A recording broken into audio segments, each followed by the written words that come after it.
Il-medja u l-informazzjoni huma essenzjali fit-tfittxija għall-verità. Il-poplu għandu bżonn lodda f'idejh biex jieħu d-deċiżjonijiet it-tajba.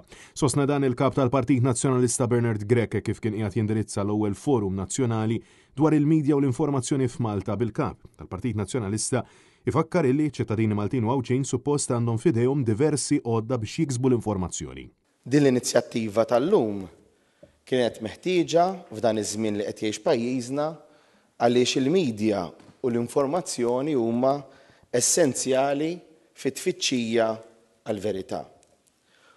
Poplu li jkollu aċċess għall-verità huwa poplu li jkollu f'idejh l-għodda biex jieħu id-deċiżjonijiet it-tajba. Poplu infurmat huwa poplu mħejji għall-preżent u għall-futur. Bernard Grech insista li minkejja li fil-Parlament għaddew diversi liġijiet fuq il-pluralizmu tax-xandir biex l-informazzjoni tkun garantita b'mod totali, sfortunatament fl-aħħar snin dan mhux qed jiġi imħares. Il-kap tal-Partit Nazzjonalista appella għal bidla sħiħa fl-attitudni tal-Gvern dwar kif iħaddem l-att dwar il-libertà tal-informazzjoni, liġi li daħlet fl-2009 u li l-lan tagħha kien li kull ċittadin f'pajjiżna jkollu dritt tal-informazzjoni miżmuma mill-awtoritajiet pubbliċi. Iżda jidher li l-Gvern qed jagħmel minn kollox biex ma jħaresix. Però minkejja dak li tajt din il-liġi l-awtoritajiet ta' pajjiżna jkolli ngħid qed jivvintaw u jsibu kull skuża immaġinabbli. Mhux biex jagħtu l-informazzjoni iżda biex iżommuha sigrita. Dan qed isir ukoll kif hawn min semma fejn jidħlu d-domandi parlamentari.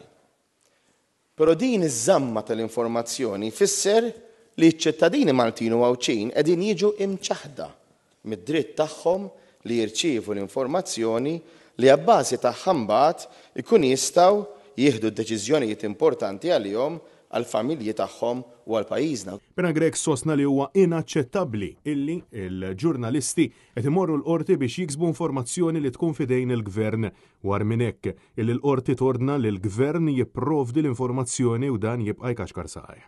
Filwaqt li sellem lil ħaddiema tal-PBS, il-kap tal-Partit Nazzjonalista insista li x-xandir pubbliku qed jintuża biss bħala għodda tal-Gvern. Matul l-aħħar snin il-PBS instab ħati diversi drabi li wettaq diskriminazzjoni kontra l-oppożizzjoni u li kiser id-drittijiet fundamentali tal-Partit Nazzjonalista.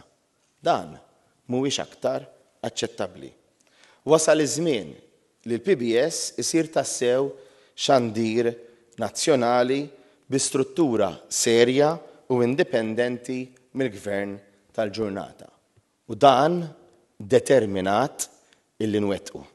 Wasaħaq li l-Gvern u l-awtoritajiet iridu jieqfu jaraw lill-ġurnalisti bħala ladu, attitudni li waslet sabiex inqatlet Defni Caruana Galizja u sqar li l-Gvern bħal donnu ma tallem xejn minn dan l-episodju ikra fl-istorja ta' pajjiżna.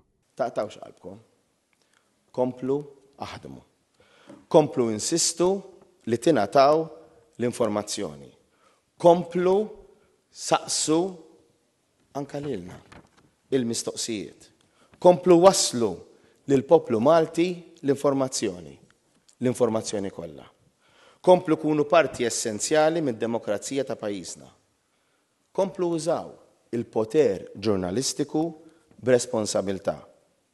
Bħalma aħna l-politiċi għandna nagħmlu dak li huwa sewwa u meħtieġ anki jekk mhux popolari, il-ġurnalist għandu jitkellem u jikteb anki dwar dak li mhux bil-fors ikun ibiħ ħafna jew ikun ikklikjat ħafna. Finalment, fil-waqt illi huwa ringrazzja lill membri parlamentari Carola Aquilina u Claudette Buttigieg tal-inizjattiva, Bernard Grech wassal messaġġ ta' kuraġġ lill-ġurnalisti. Intant waqt dan il-forum nazzjonali pparteċipaw għad kbir ta' edituri, ġurnalisti u professjonisti li jaħdmu fil-medja.